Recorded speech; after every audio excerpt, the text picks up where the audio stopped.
Archie Nouveau.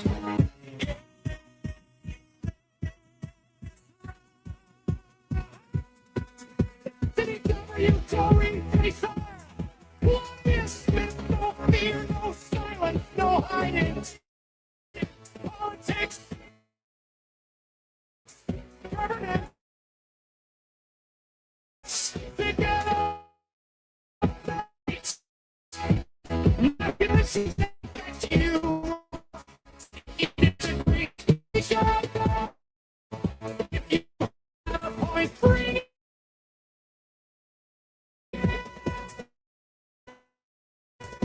Because I shot.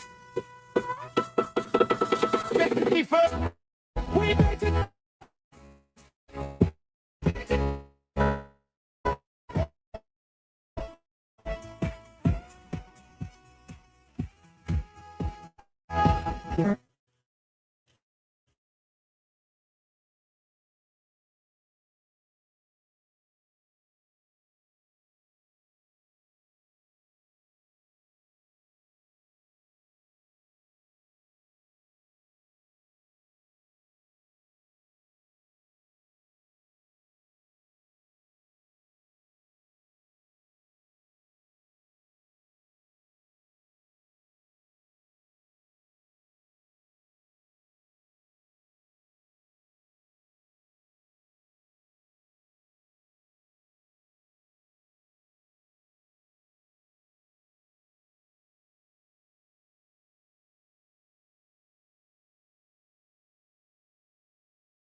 Anthony W. Gacy, they make me think that. Yeah, strong woman, yeah, you wrong. She goes there. Yes, and of course, that's it this evening here on program that back today for all you just listen to the first segment here on the program that back today for. And like I say, many thanks to the man Abraham D. Cooper who been here will be on the first segment of the program. I beg today for this is the second segment of the program. I beg today for. Like to say that good evening to every one of you and welcome here to Top 105.3. Those of you watching the live, continues to share and share. Let people be your group pages. We will appreciate you for doing that tonight here on Top 105.3. So, like I said, my name is Alexander Dwell. We're going to be here with you until tomorrow morning. Yeah, so whatsoever you're doing and however the case is going to be like, Alex, able to share that here. Most already here. Let's see if we can break in on quickly. Yeah, let's see if we can bring Mr. Nimbo on. But folks, continue to share the live, right? Yeah, share the live that people join us here this evening. Yeah, continue to share the.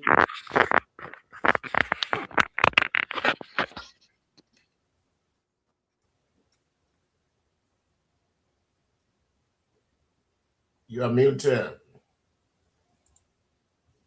Alex, you are muted.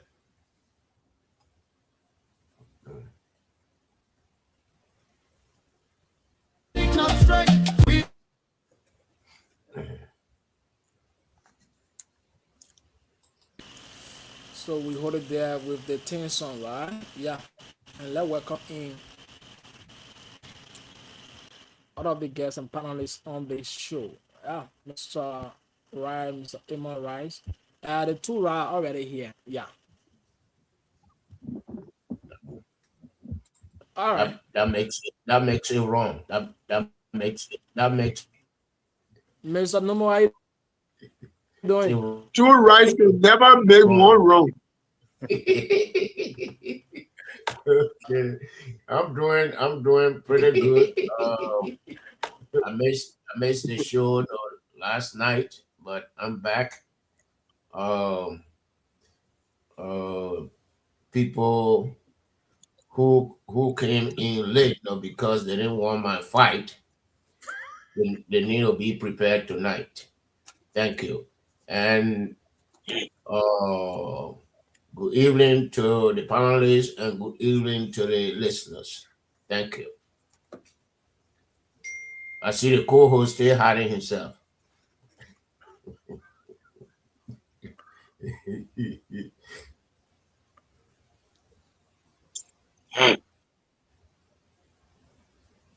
Alex, Yeah, thank you. Mr. Smith, how you doing? Alex, Yes, I'm fine. Just like it's just getting cold, Mr. colder, Noble, and blessed we're expecting greetings. another storm. Expecting another storm. But anyway, my name is Fred, the Veteran Smith. Welcome to 105.3 FM.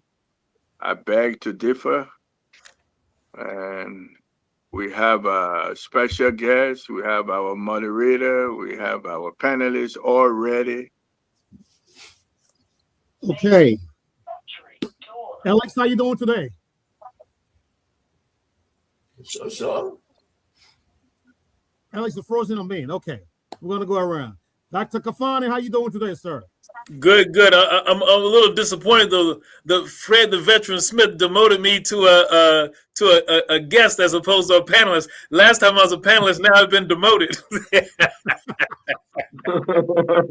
So you wear both hats. You can start as a guest and then find your way back to your comfort zone as a panelist. So you can do both. Okay. We're gonna have you alternate. I'm just glad to know I'm not demoted. That's all. No. No. All right. Well, good to have you. One of the things I would say to you, your son made us proud, and I know he made you proud. He did well this morning on the state podium. I just wanted to let you know. All right, good. I'm glad to hear. Hear. Yes, we had a great discussion this morning with him. Yeah. I'm glad y'all had it while I was asleep. That was necessary. All righty. Okay, Mr. Nubo, how you doing today, sir? Oh, I'm doing pretty good. I'm glad to be back. And some of you, my critics who were jubilating yesterday, I'm here for you. I know you were one. I know Veteran Smith was one. I don't know about my friend Amos Wright. I don't know about Alex. So I'm glad to be back today. Thank you. Okay. Well, I tell you one thing. I'll let it out of the bag, rather. Veteran Smith was excited that you were not here yesterday. He said there's no disturbance. He said it was peaceful. And also, it wouldn't have met your taste because it was the younger people. You don't like younger people. You like to deal with older people. There was a younger crowd trying to bring technology knowledge onto us, teaching us how to move forward. I don't think that would have fit you. Yes. We talked about the blockchain yesterday, the blockchain technology. It was great. It was great. I see. Mr. Amos Wright, how you doing today, sir? Yeah, thank you. God is in control. I'm in my Monrovia and running my race, talking my talk. Okay. And I'm glad I'm sharing the platform with this very mature special guest tonight again. Yeah, so I'm great. Excellent. So I'm going to, before I come to you, Veteran Smith, I'm going to share the link to you guys in your inbox. Please share the link to all your groups. Okay. Appreciate that. Veteran Smith, how you doing today, sir? I'm excited. I'm fine. I'm just watching if there will be another snow coming, and that would make me uncomfortable. So that's what I'm.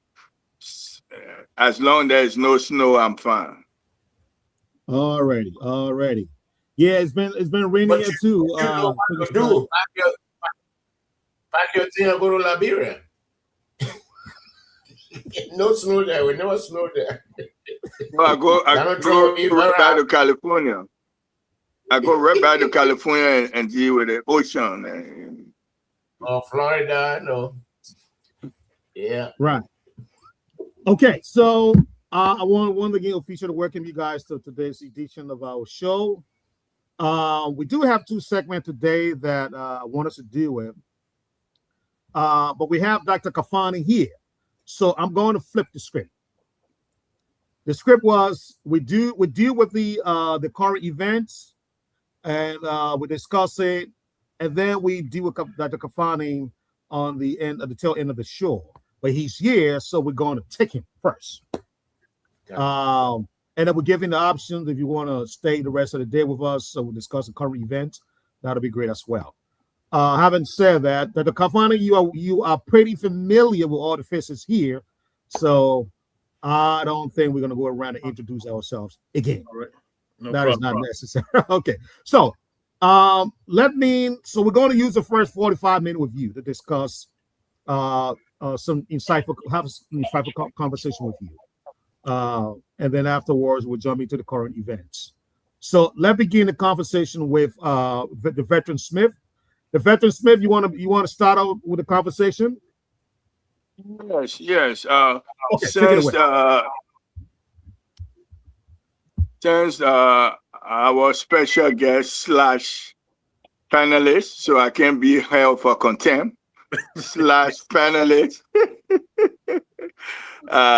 He's no stranger to us. He an activist. He a professor at Estes. He African, and he an author. He also have his own show, award-winning TV show. So he everything. But he love African people. So he is considered African. I gotta hold you right there. When you keep saying that all the time. How can an African don't love African? You keep saying he love African people. He's more African than you. Look at him. Hey, you look at somebody from the Bronx. You look at somebody from Lagos. I get a cover it. There are others who say they are African and they don't love African people. And it's a brother who love Africa and he are African, true African. He breathe Africa every day. He wear Africa with African clothes. So it's no way of introducing them to say, welcome to Mother Africa. He's a priest in the Yoruba religion. Okay. Okay, I missed that other introduction. Let Fred tell us how many African countries he has visited. Veteran Smith, the question is yours. That would change the topic. Let Finney will get to crossfire. Because there's no answer. We'll go to crossfire, then we can do that. Yeah. That would be to our special guest. Okay. Yeah, he have visited, I know, more African countries than me. Let me put it that way. Okay. He been to South Africa, he been to Algeria, he been to where else again? Ghana, Nigeria. Yeah. Nigeria, yes. And so many. Your son talked about it this morning. You know how true you have enlightened him. Some of it when you have a father like you, the son have no choice. But he found a way to have his own path. That's what I like about him. He had his own way, and all young people should do it. Now, don't focus too much on your parent, this my parenting or that. Find a way to have your own path. And that's why he was helping us this morning to learn how we can create our own comfort path, our own ways, and create our own dream, make our own decision. So you are very good in letting us know that. But you visited Africa the last time, and you contributed to something that had become very historical document when you were in Algeria. Can you let us know what you did, what you contributed, and how that came to the whole body of the African Union that they approve of it? And so break the news to us right now. Yes, yes, What yes. happened? So breaking news this weekend was the kind of fruition of that. So in the last day of November and the beginning of December last year, I was invited by the Secretary of State in Algeria, Secretary of State who's under the Minister of Foreign Affairs in Algeria, to come and work on the they had a conference, the International Conference of Colonialism as a Crime Against Humanity in Africa. And so we were there. It was people from all over the continent and the diaspora at the conference. And what the point was is that that colonialism, the way it's impacted Algeria and other places throughout the continent, has had extreme negative impacts that continue to plague those places today. So over 1 million people were killed by the French government. They engaged in destruction of the environment through nuclear waste and then of course you always had Frantz Fanon and other folks who was a Martinican who came and helped the people to realize to gain consciousness about the space and place that they were in. And so in the end, there was a document produced called the Algiers Declaration. And the Algiers Declaration, at the end of the conference, they asked me to read it. I read it at the conference. So if you go to their website, you'll see that document. As a matter of fact, I'm going to post it here so that everybody can see it. And what it basically said is that the Algiers Declaration was a crime against, the colonialism in Africa. Dr. Afani, yes. Can you send that over to Fred so that he can send it to the chat room? We'll put it up on the screen. Yeah, I'm doing that now. Okay, great. The colonialism itself was a crime against humanity, and that if we allowed that, to linger as it has, it's here in the it's in the chat now. Is that good there, or you need me to put it somewhere else? I'm checking it out right now. We'll see. Okay. So that basically it's a document that demonstrates that the Algerian people still feel the oppressive outcomes of the impact of colonialism by the French government in Algeria today.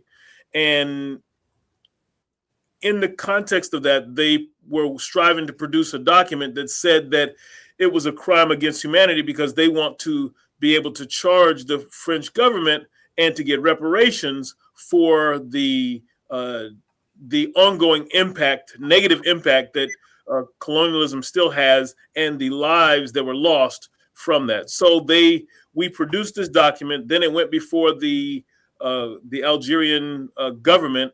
They accepted it or ratified this document, and then over the weekend, the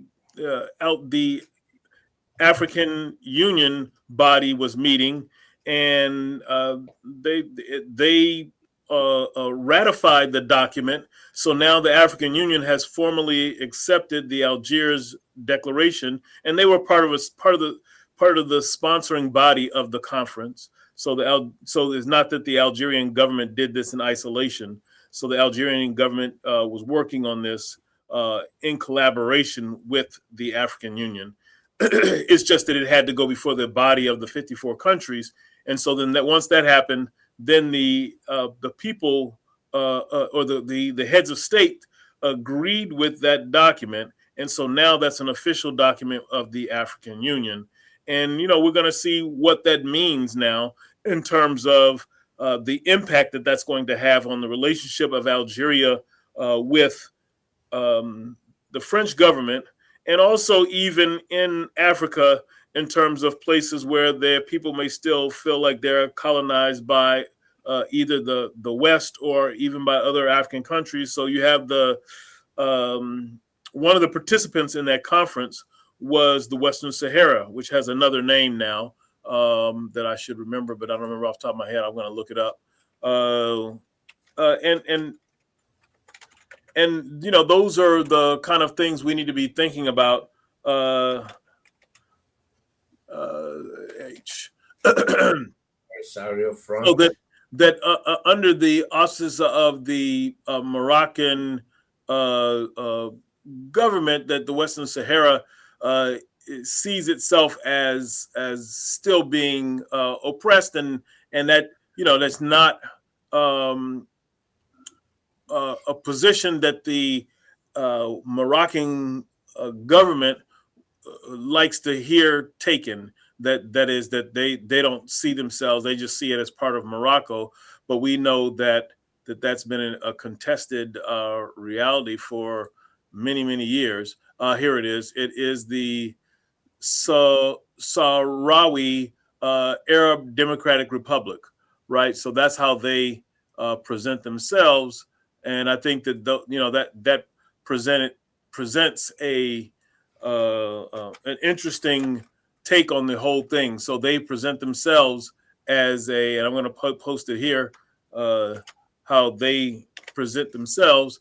That's the name that's used for the Western Sahara by the folks who articulate their own sovereignty in what is called the Western Sahara, but they call it the Sahrawi Arab Democratic Republic.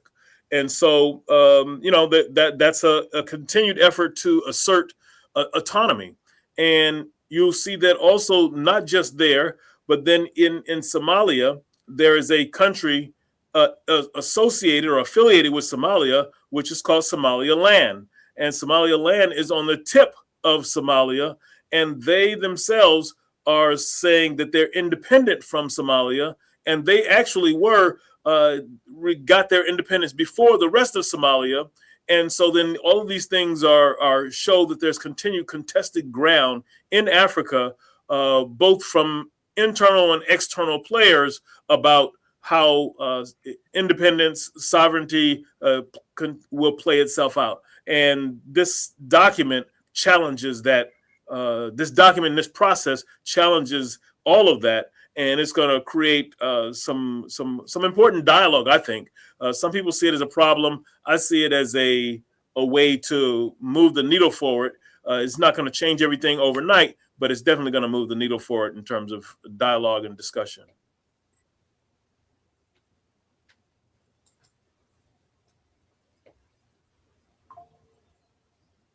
So, Mr. ARCHIE, somebody,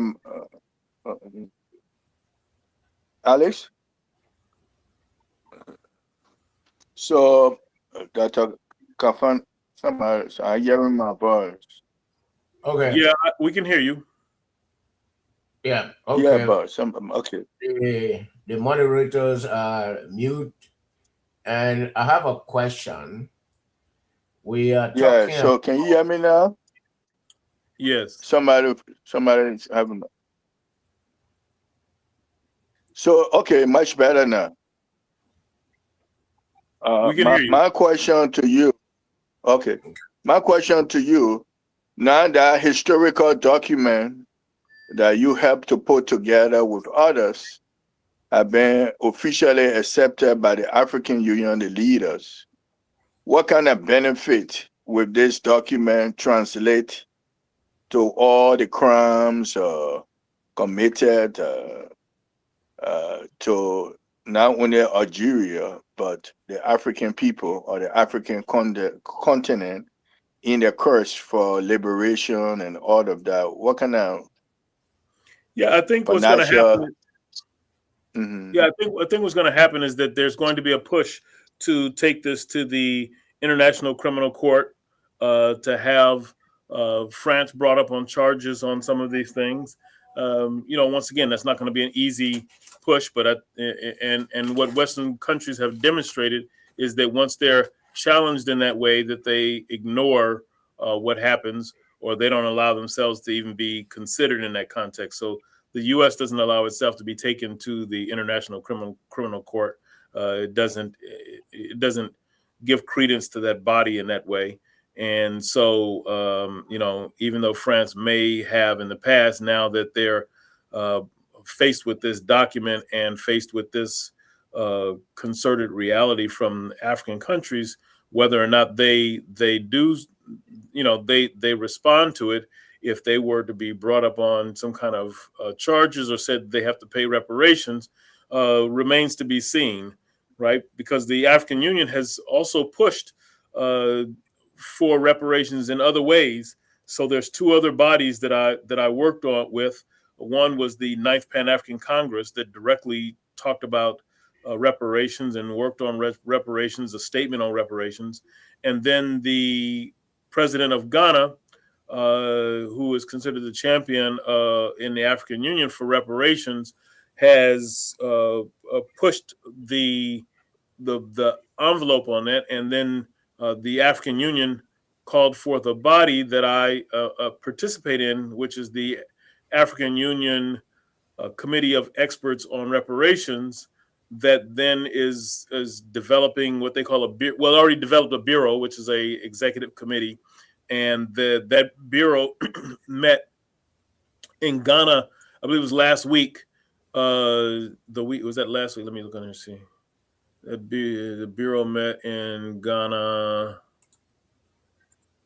Yeah, last week. So last week, the executive committee from that, and then there's a legal body as well, a legal advisory committee from the African Union. So both of them met in Ghana last week at the invitation of the president of Ghana, and then the president of Ghana also at the African Union continued his push on reparations. So I think that these things go hand in hand, and there's already movement forward on that. And then the Minister of Foreign Affairs from Togo asked me to sit on a committee to help push the dialogue from the Ninth Congress forward so that it doesn't become stagnant, right? So then how do you bring these things into fruition? So it's going to be another, 6 months to a year before we start seeing stuff. But I think that we're going to start seeing movement, and I would be glad to come back and report on, give some updates on things as they're moving forward. Now, I was turning over to the moderator and to ask questions and others.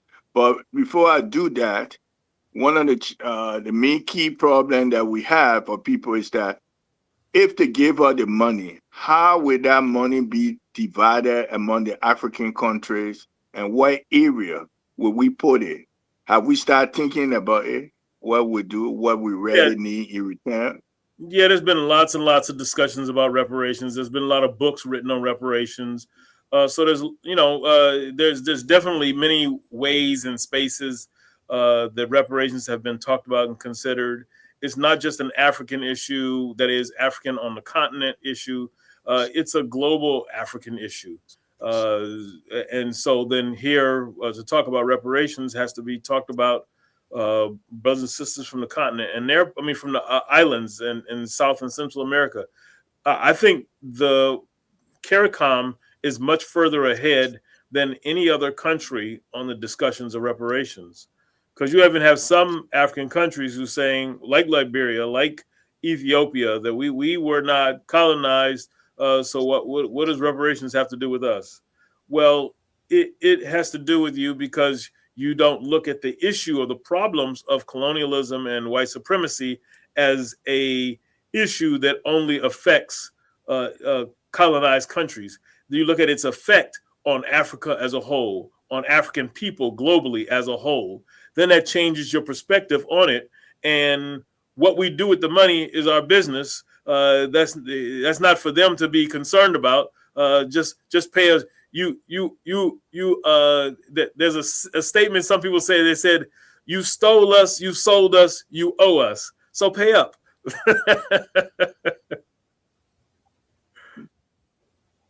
So, Mr. Wright, that's a good way to take over. No, you run the segment. I'll run the second segment. You do that. Okay. So let me go to Mr. Newman, saying he has some historical perspective on what we are talking about. So, Mr. Nemo, put your question to our special guest. Thank you, Dr. Kafina.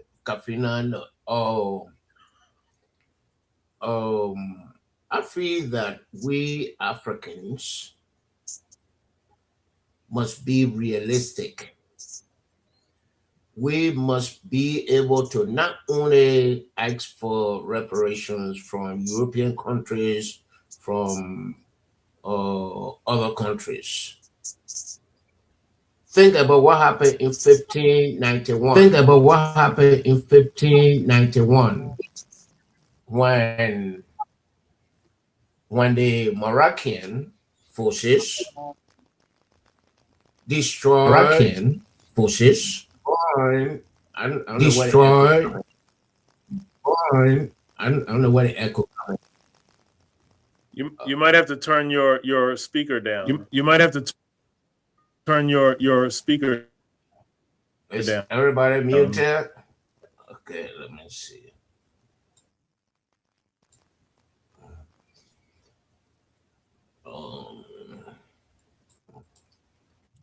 Mr. Nuba, go ahead. When the Mr. Nuba, go ahead.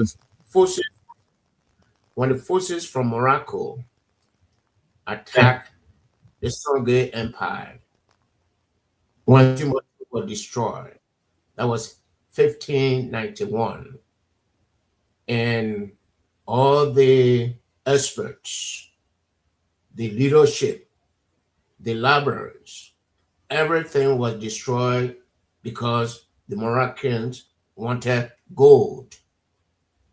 So one way Africans start asking for reparation from Morocco. Thank you.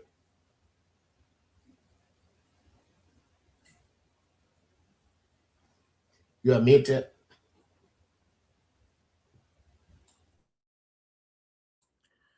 Yeah, I don't think what you said is any different from the point about the folks in Western Sahara asserting their independence from Morocco, right? So I think that that's in alignment with what you're saying, that there's some internal conflict that has to be addressed as well. It's a sensitive issue, and a lot of people don't want to address it. So I understand that. I just am one to kind of think that we've got to have some courageous conversations, and we have to address those things that may be uncomfortable in the process. And sometimes we might lose a few friends, but hopefully that's only temporarily, and we can come back to having a full discussion or understanding about the issues at hand. And so I think that you're right. And in addition to what you mentioned, we also have to be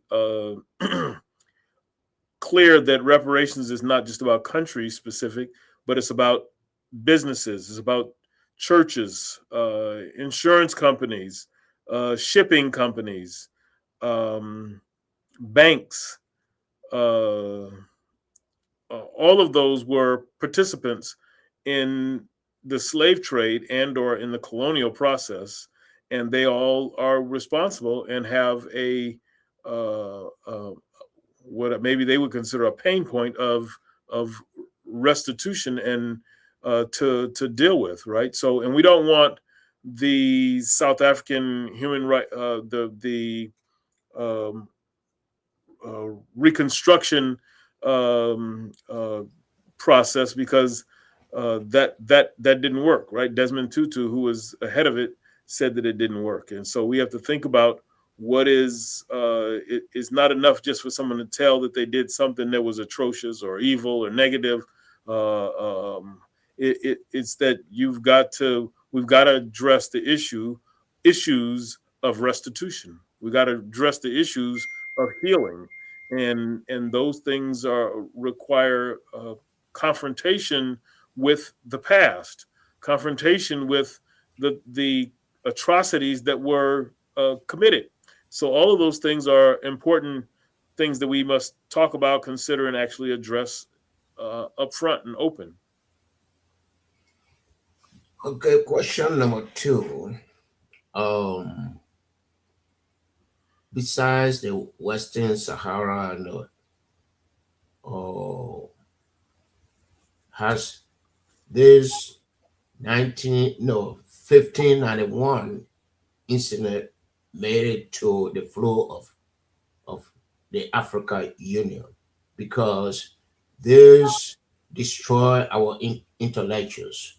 This destroy West African system of government they have in place. So has it made it on the floor of the Africa Union? I'm talking about Morocco and Mhm. Sangay or Timbuktu University. Yeah, I mean, some of those things were definitely discussed at the Pan African Congress in Togo, and the African Union was a co-sponsor of that event. Now, whether or not it was talked about on the open floor of the African Union with the heads of states is another conversation. I'm not sure. I wasn't there, so I can't attest to that or not. And there's a process and protocol that they have in terms of their structure, and then most of the times that things go to kind of like committees, but then they go to the ministers, and the ministers assess, look at, and make agreements and or disagreements with things before it gets to the heads of states. So those are all in terms of part and process. That's part of the structure of how things are navigated there. And we have to take that in consideration when we're looking at any of these things. So to directly answer your question, no, I can't say that because one, I wasn't there, and I haven't read any of the transcripts from the conference the day it happened, or the meeting of the heads of states that happened this weekend. So I can't comment directly on that. Thank you. And Mr. Wright, question? Yes. First of all, I want to say thank you, Dr. Kafani, for all the beautiful work that you're doing. Is he talking to your owner, right? I'm talking about the moderator. I'm talking about the panelist, right?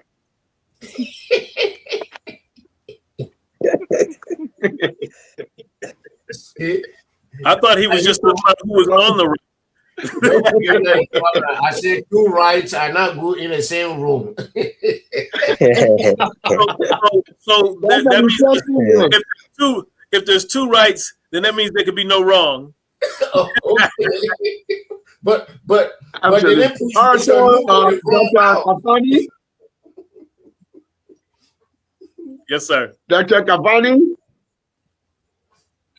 So I want to begin like this. The Sahrawi Republic that you're talking about, they say what used to be referred to as the Polisario Front.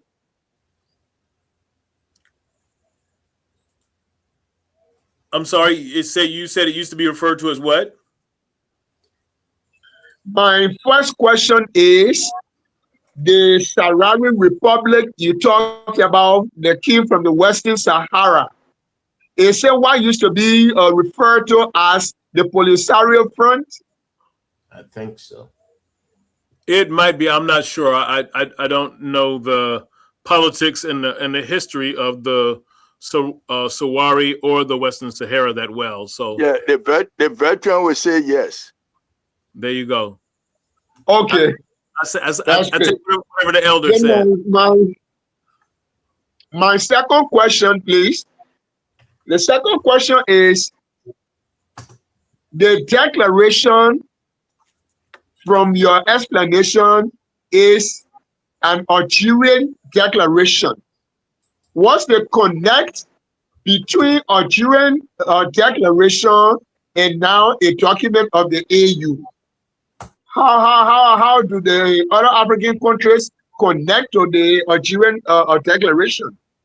Well, first of all, the declaration was not compiled in isolation. So the Algiers Declaration occurred from the International Conference of in Algeria, but the International Conference of Colonialism in Africa as a Crime Against Humanity. And so that conference was convened jointly by the Algerian government and the African Union. So the African Union was there, and they had representatives there in person during the convening of that conference. So, you know, part of that, All right. part of that document, I would say, came, you know, it didn't all come from the things that we did. In fact, some people had complaints about the fact that that the Algerian government was more involved in the development of the declaration than the participants.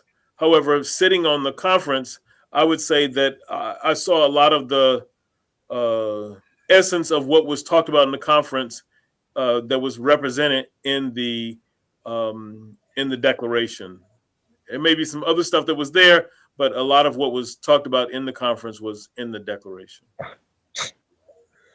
Sure. And finally, for this round, how does the document specifically define reparation?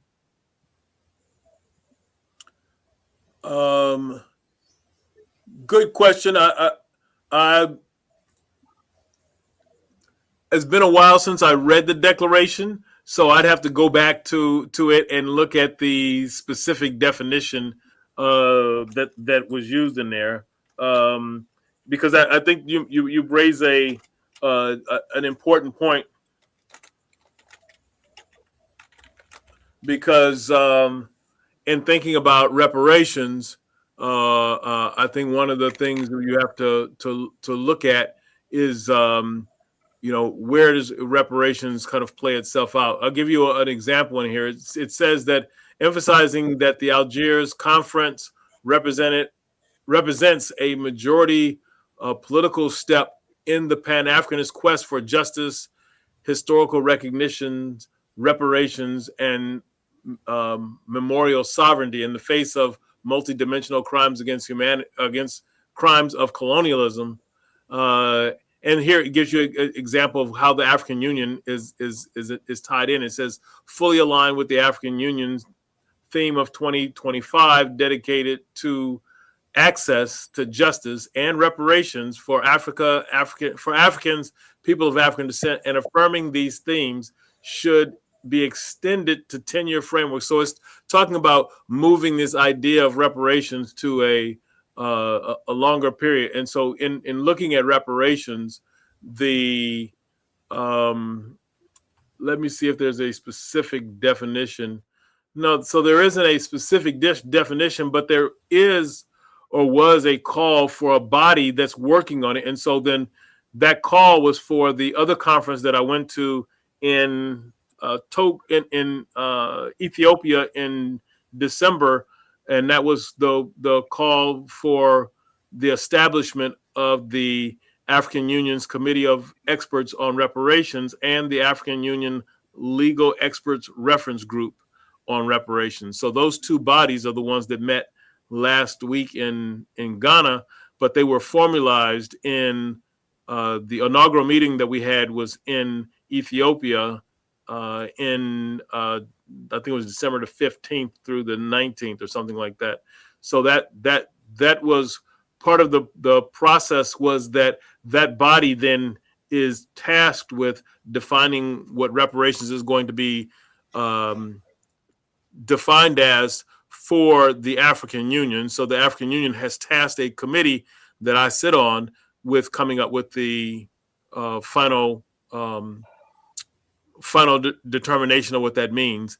And we as a committee are ultimately going to be taking the document that we're working on. We're working on a framework and some other things. And that framework of what reparations is about and what the legal parameters for reparations are is going to be a much longer document that's being developed and worked on right now by those two committees. And so the Algiers Declaration acknowledges that those two bodies were coming into being and that they're going to be largely tasked with doing so.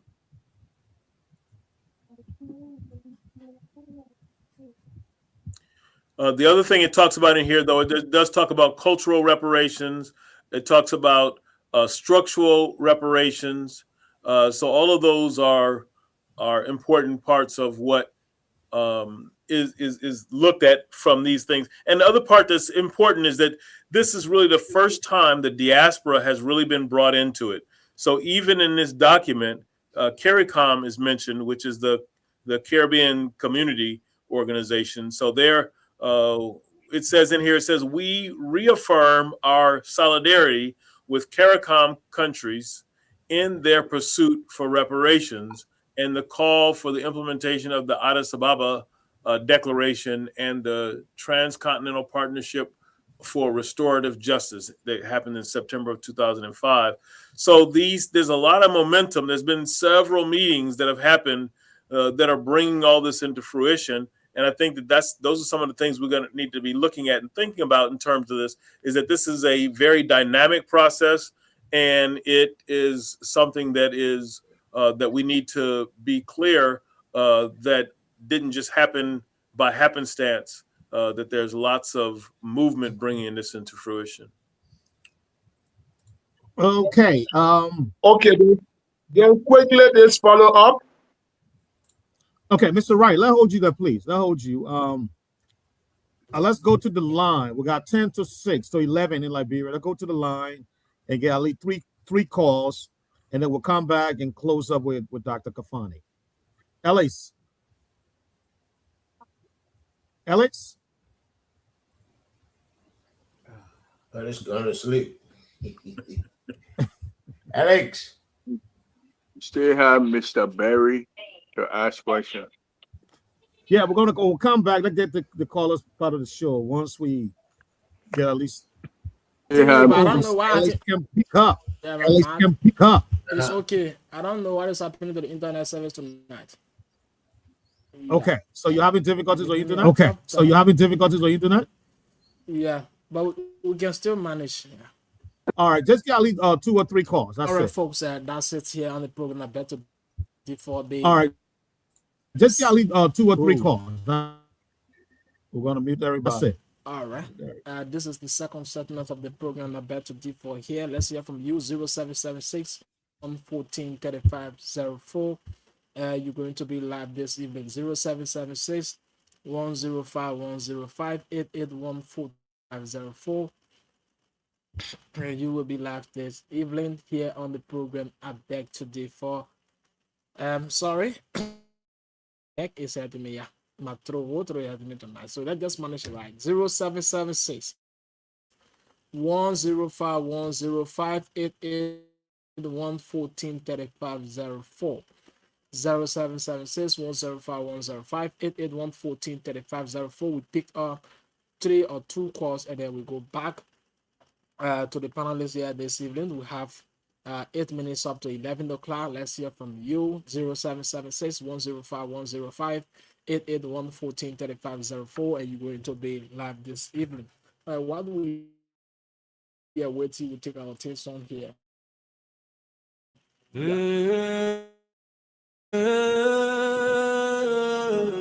My people, hello time. 105 881 3504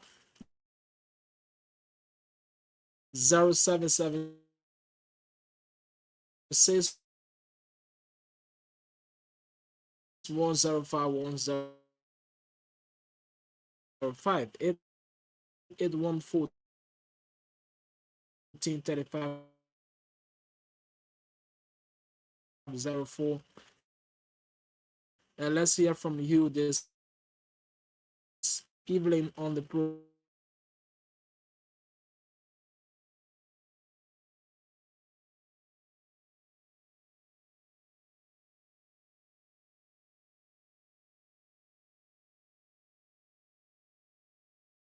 You wrong, she go say River G, how decide? For me country with the life. Name my people, you're ready. Grand master, steady, steady. From push to town, from market to yard. It don't matter strong, we hit it hard. All right, on this show this evening, so we'll just hold it there with the call section, right? Yeah, and we'll go back to the panelists. So Mr. Wright is back to you guys. Yeah, we can. Okay, great. Thank you. So let's get Mr. Wright as well. Let's get Habibu, and then we'll close up with the doc. So,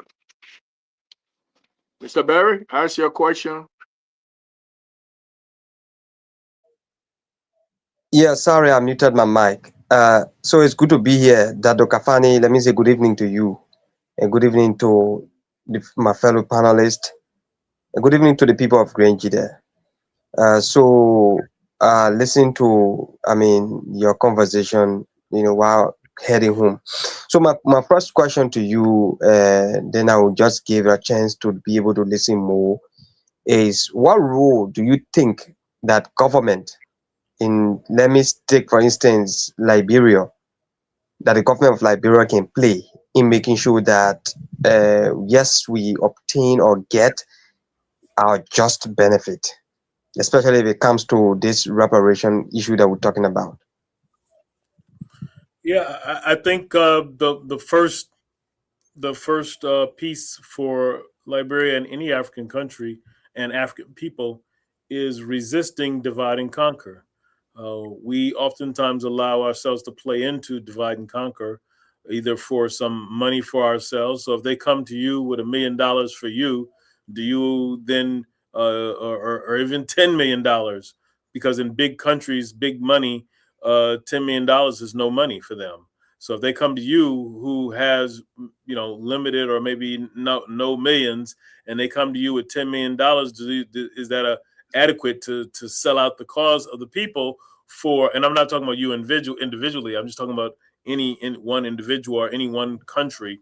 If they come to that country or to some group in that country for $500 million, once again, on big budgets, big money, $500 million may sound like a lot. It is a lot, but it's not a lot in their ideas. And so then that may be more money than somebody's ever thought to see. And so now you think you can go get stuff, you can have food and all these other kinds of things. But then does that happen at the expense of the movement as a whole? And I think the point that I would suggest is that we need to be true and sacrificial to the cause of African people globally at all costs. Malcolm X used to say, by any means necessary. We need to stay the course for Africa and African people by any means necessary. We need to stay the course for Africa and African people, as Marcus Garvey used to say. He used to say, Africans first, race first. And so we have to think about how and when do we ever put ourselves, not individually, but as a collective first. And so then if we do that, then that changes our mentality and changes our approach, so that then no one can buy you off, right? No one can trick you into thinking that you are you should give up what you're doing. This could transform the reality of millions of Africans. Remember, there's 1.5 billion Africans on the face of the earth now. Do we give up what could benefit a billion Africans for the benefit of 5 or 10 or 100 people? I say, let us not. Okay, so let me come in quickly with the next. From your answer, this issue of, from your own perspective, do you think that this will actually be achieved, considering the challenges that those that are bringing it forth might, experience? So the next one will be, we're talking about reparation, right? For countries that were colonized, that wherein resources were stolen from their various countries and all that kind of stuff. I mean, how do you think the international community, if I say the international community at the level of the United Nations, right, where we have these same people that came here in Africa and colonized Africa, they are there precisely to decide the state or the fate of these countries. How do you think that they'll be able to respond to these, concerns, especially coming up from the AU? So I think some of them are on the surface are going to present it like, yeah, they're all for it. We have a lot of liberal Europeans who present that way in public, and then in the backgrounds they come at it a different way. So we have to be savvy about what we do and know that there's layers to negotiations, there's layers to discussions, and we have to be engaged in all those levels and layers of discussion. So, we know sometimes people just want to save face, and they're not going to say in public what they're going to say in private spaces. And if we get them to hold their word, what they say, then and we're pushing for the benefit of African people, then that's what we should do. If you go back and listen to not to say, but to gosh, who was it? One of the Alex, just echoing the back. who was it? One of the folks from Haiti. Alex, Talked about just echoing the back. one of the folks. Maybe somebody needs to mute. From Haiti. Talk. So I don't know. It's cutting me off. Anyway, I just think we have to look at all those things. We have to come to the point of making a decision that that we're willing to make some sacrifices, and that the things that happen that we're willing to make some sacrifices, and the double talk kind of threw me off, so I probably repeated myself. The things that Alex, can you mute yourself? Individual. There you go. I think that did it. Mr. Berry, I think I missed part of your question, the last part, because you had two parts in that last question. While we're waiting for him to come back, I'll just respond real quick to Mr. Nubu's point. We talked about that in the your point was the nuclear testing that happened in Algeria, and we talked about that. And I was interviewed by a national Algerian newspaper, and I said that the pieces that the French need to come and clean it up. We don't necessarily want money from it. We want to make them come and clean it up. And if they want to take the nuclear waste back to France or whatever they're going to do with it, they've got to clean up the nuclear waste. That's part of the reparations, is that you damage the environment. You're then now responsible for cleaning that up. And the challenge on having them do it, of course, is that maybe in the process, because I was watching a video the other day, and people were talking about when they pulled out of colonial settlements in places before, that sometimes they did negative stuff like pouring concrete down the sewer system, or things to destroy things. So maybe that's not the best solution, having them be engaged in vital infrastructure. However, they need to. Those are other things that need to be addressed in the process of looking at reparations. So if one of the first moves in reparations in reference to Algeria is that they designate money or whatever resources to clean up the nuclear contamination, then that's a plus, right? So all of these things have to be looked at in a way that addresses them. Brother Barry, I missed the last part of whatever you were saying. I don't think I responded to it.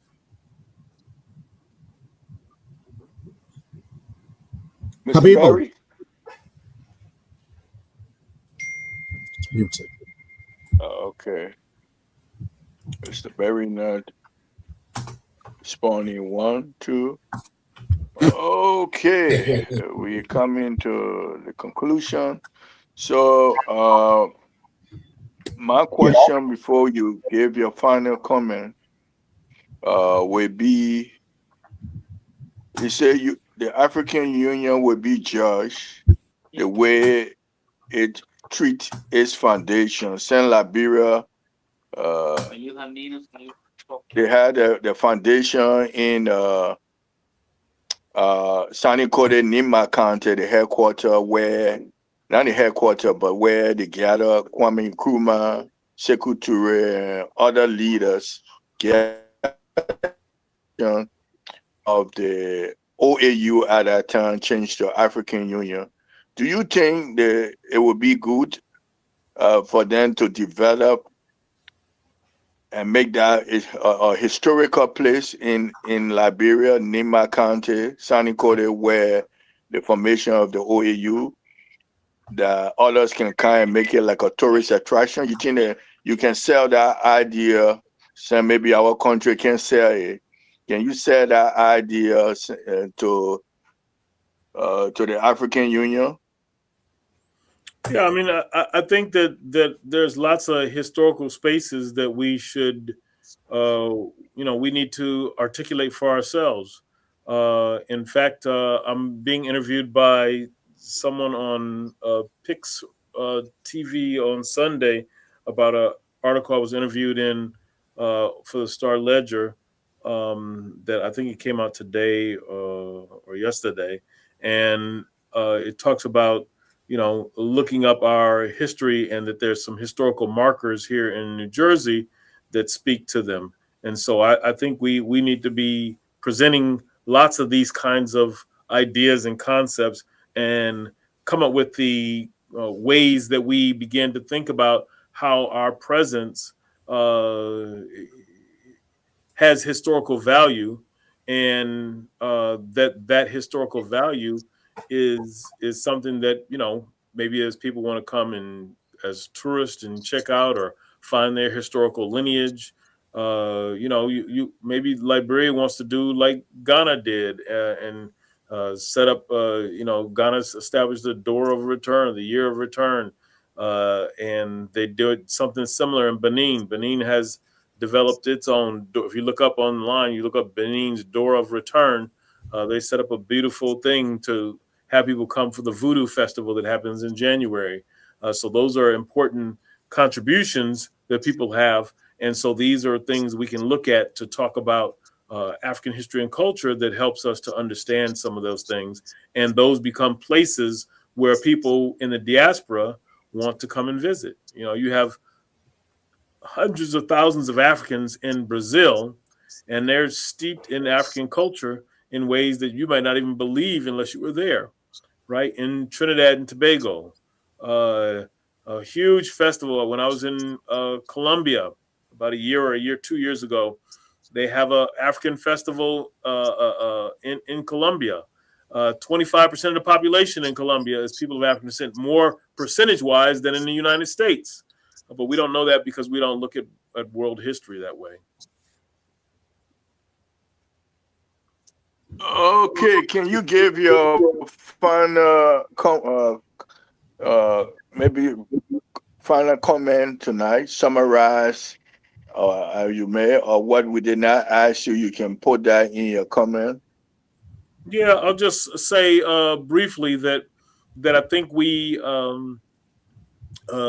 need to in the diaspora and on the continent, we need to be more conversant on all these things happening. So you didn't hear much about in the national news about any of this going on. I mean, I was one of few African Americans there. Nobody interviewed me about that. I was the only African American at the African Union in December for the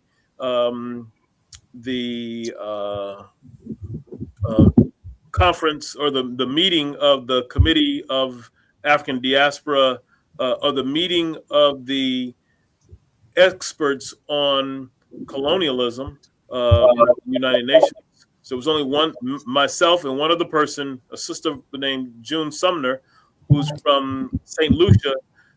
Between the two of us, there were no other people from the diaspora even at the event, but there was no media that covered that. So here we have landmark things happening but there's limited to no media coverage, and that speaks volumes of the silence of the things going on. And so we need to educate ourselves. And so I'm honored that you all are having me on here, but that we're covering these issues because it needs to be covered in every African country should be talking about these things that are happening because these are first time happening. This is important foundational stuff that's going on that the national news, there should be a press conference with somebody from the national press from every African country at the African Union covering this event. There should have been no way that anybody could have avoided hearing or seeing about this because those national newspapers from all the countries should have been there promoting this, and we should have just been bombarded. We should have been tired of seeing it, but that's not the case. Dr. Kafani, I want to say thanks for coming, but before I let you go, I want to say we feel very proud talking about this issue. We think it matters the most. It is important that we talk about it. And if you want to come here 5 days a week, we'll give you an hour to talk about this. Let's keep the conversation going. I think it is important. I'm reserving my question because I want to know the next time you back on the shore to tell us there are some stuff that took place in Liberia. Now, even though that the U.S. did, for example, I know Mr. Nubo, Mr. Amos Wright, they can bear me witness. We used to have what they call the VOA. It was a beach satellite dish over there, right? And for the time it was there were birth defects. Children were given birth to with no limb, with breathing problems, respiratory problems, and all that. How do you, and these are things that probably happen all across Africa, right? How do you incorporate that into the reparation argument? And I know one of the challenges is how do you quantify that, And so when you come back, I really want you to talk about that. Yeah. Let me. We won't be able to get into all that, but I do want to say right now is that we've talked about developing a document or a dossier of all the occurrences that we need to. So we need to do an accounting, almost like a forensic inventory of the atrocities of white supremacy, the atrocities of colonialism, the atrocities of enslavement, so that we can say, who are all the families, who are all the churches, who are all the universities, who are all the insurance companies, who are all the boating companies, right? Shipping companies. And so that we have documented evidence of them, their time period, the wealth that they've ascertained. So all of these kind of things are things that we're actually already talking about. And, you kind of remind me to maybe think about this in other ways, that we want to keep pushing that. And we use that as a basis for the way in which we push the envelope and we assert the need for reparations. And the other piece about it, just you're talking about that satellite, reparations also is from the issue of what happened to people in Tulsa, Oklahoma, when they dropped bombs on them. What happened in Seneca Village when they moved all the Africans out to make what today is known as Central Park. That was a thriving village in Central Park where Africans lived. It was called Seneca Village, and they moved them out just to make a park. Right. And so people died and people, lost all their well-beings. And that was a middle class community. So it wasn't a shanty town or nothing like that. But that's why they moved those folks out. So all those kinds of things have to be documented about the atrocities of it. And then Tuskegee, right? The Tuskegee syphilis experiment. Did those families get reparations? If not, then we need to talk about that. Right. The same thing happened. So I don't want to just locate it to the United States. The same thing that happened at Tuskegee syphilis experiment, the United States government also did in Guatemala. So there's a Guatemala syphilis experiment that happened, right? So all of these occasions are things we need to think about and quantify them and document them, because maybe some people don't know about them. I didn't know about the satellite issue in Liberia, but now I can add that to my intellectual capital moving forward. I suggest something you all might not know that you look up when you have time. Look up there's in Natchez, Mississippi. There's something called the what is the word? It's the Devil's Punch Bowl. The Devil's Punch Bowl in Natchez, Mississippi. That's where they had thousands of Africans who were formerly enslaved, and they put them in internment camps. And this is the North putting them in internment camps, and most of them died there. Right? They wouldn't let them out of those internment camps, and so this is something we have to talk about that we haven't quantified. I suggest we need to go to Natchez, Mississippi, where that area is, and they need to do an archaeological dig, because this is down in a gully off the coast of the shore where these folks were, and it was alligators and so on and so forth and all this stuff, and these people had to stay down there until they all died. But it was an atrocity, but most people don't know about it. Okay, Dr. Kafani, thank you. Like I said, if you want to come back tomorrow so that we can take a stab at it again, you're welcome to do so, sir. Look, we should be having a Saturday session as well. So that if you'll, have the time on hand to join us on Saturday, you're welcome to do so as well. Because, like you said, we need to talk about it as much as we can. Yeah. I know I'm leaving for a conference tomorrow. I'll be gone tomorrow, Saturday, so I won't be available. But we definitely maybe can get together at least one day next week and follow up. All right, sure. Right. I appreciate you, brothers. Come on, Dr. Kafani. You can be on the phone while you're traveling now. Come on. Well, I'll be in session, so I'll be in a conference. So. All right. I'll talk to you soon. Peace. All right, peace. Mr. Smith will deputize for you. All right.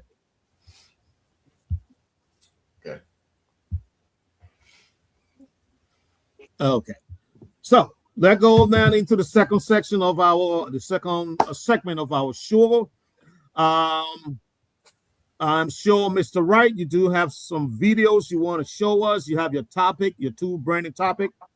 What is it, sir, that you want to give us an overview of the topic that you want us to discuss? And then we will roll the video. Alex will roll the video for us, and then we will then discuss it as a group, and we'll move to Mr. Smith. If you have anything current he wants to talk about, we'll do the same. And then we'll go to Mr. Nubo and do the same if he has any current issue on mind. So let's do that. Mr. Wright, let's start with you, sir. Thank you so much, Archie. So the first one, let me just do an intro. Yes, please. We are all aware of the issue involving Prophet Key and the how they call it, Supreme Court of Liberia. He's now serving a 6-month jail sentence. But there was something that came out today from a lawyer, a human rights lawyer, Councillor Prayer Brown Bull. Do we have that? Do we have a write up or a tip for that? I'll send a video to you. Is it in the I'll send a video to you. Come again? Is it in a beg to defer chat room so Ellis can put it up? Yeah, it is in a beg to defer chat room. I'll put it there. You will see the lady is a lawyer. You will see her. That's the first video. Ellis, we look for that video. I beg you. While Mr. Wright is introducing the topic. So, what the journalist asked the lawyer or told the lawyer, Prophet Key was looking for you, or he regretted why he didn't take you as his lawyer, and then he allowed the Supreme Court to give him defense lawyers. And then the lady said because he didn't know what he was going to meet, but Prophet Key has a list of people who are paying him for doing what he has been doing and what he's doing. So that's the aspect that caught my interest. And then she was also thinking that if she were going to be the one to stay as a lawyer for Prophet Key. She was going to put in for a psychiatric test for him. She thinks he need to go through that test and then verify that he's actually normal. So those things sounded kind of interesting to me, and I thought we should all go over there. Alex, have you seen the video? Okay. You will see Councilor Prayer Brown Boo. So I think he has it. Now, Mr. Wright, I don't want to, just outside of the sidebar. I don't want to, put sand in your gari. And to all my people out there, I got nothing against Councilor Purbu. But it's hard for me personally to take her seriously. You know what I mean? Yeah. But sometimes I think she's just out there to get the attention. And I always say this, that I think she has diminished her relevance in society very badly. This is a woman who is the only living participant of the committee that drafted the current constitution. This woman is supposed to be revered in Liberia. She is the drafter of the constitution that we're using. But she comes in the street and just, I really don't get it. I don't get it. Why she does it, I don't know. But she holds a special place. She holds a special place. So, Mr. Wright, in as much as I respect your view about her, I beg to differ that for me, she's a distinguished personality. That's her style of life. Every lawyer has a style that they bring to the table. They have a skill, they have a way of getting along, getting things done. And if you are even saying this woman was part of the constitution that the country is using now, that tells you where she stands in the society, in her profession. But that's and this point. Is a lady. Mr. Wright, yeah, she is not taken seriously.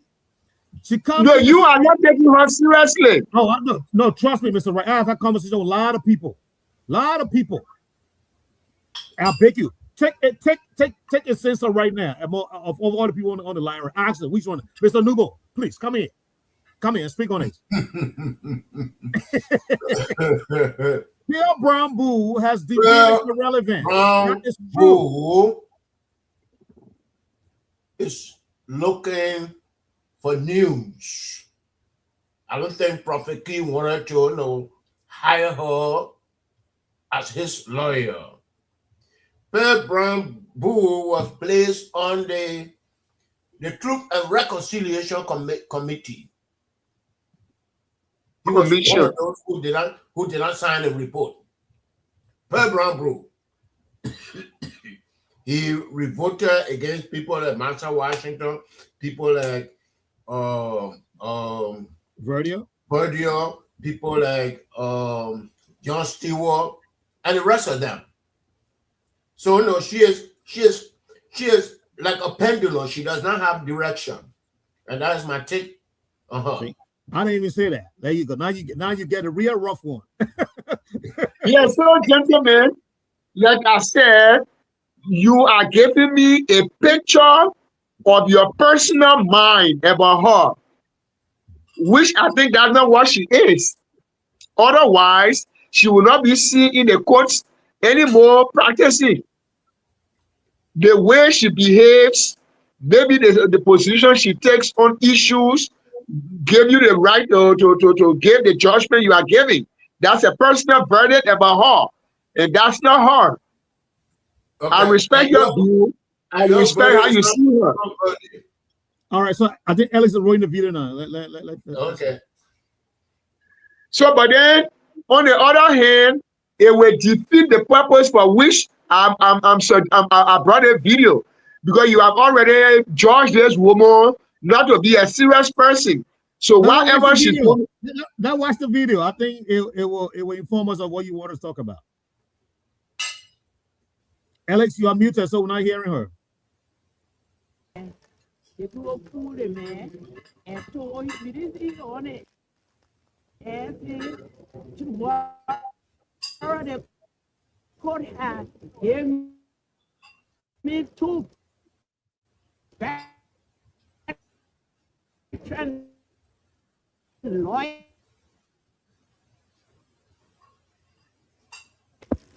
Cousin, listen, we learned when Prophet Key was here, he never knew you were a country and he wanted to represent him. We can be available to represent him. Prophet Key, he actually wanted you represent him according to what we heard, but he never knew that you were a country. So tell us. The man and told him this is on the ass to work to represent me. They may slay me, I don't know what you know, but I will ask the court, Your Honor, please let the contender say who or pay his cost or report not or whatever the president because not so. And you are going to need them. You see that here now, that was a fool. Okay. They scared like a devil because he can't outside with him. They got it late for the people. So me more hard work. It won't be easy. It is. That now, they try to listen. So you think he people to okay? Oh no, you need all the ticket for you coming for that Japata man that's now and I kind of she cost because I told him to let them go because there's a psychological disease too. And I would have asked the court to please let him go for psychiatric examination. Okay, because it is the somewhere. And for the guy, smile, they say he never went to school. And he goes about making some people doing their job, official job, political job, job. But I'm sure the woman him. So you the public defense lawyers. No, they take what he said, court, me,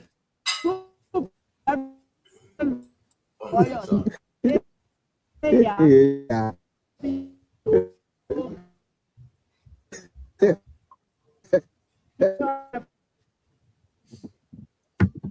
All right, Alex. The video is sticking. Yeah. Alex.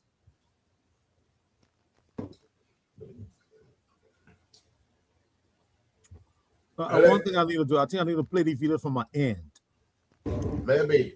Yes. That's all I need to do. I need to play the video from my end. And I have several problems with the video. Yeah. Okay. And why Alex get me on the screen like that? All right, Mr. Ray, let bring you back so that we can talk about it.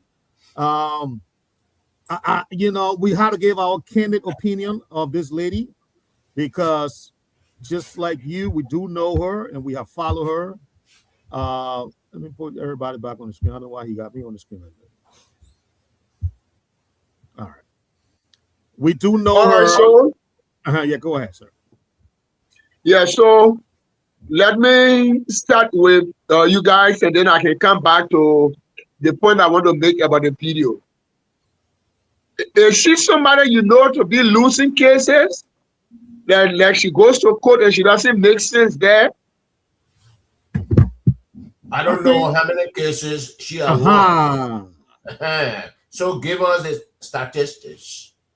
But she's look up right somebody. here. She's somebody who has witnessed Prophet Key for over 6 years, over 8 years.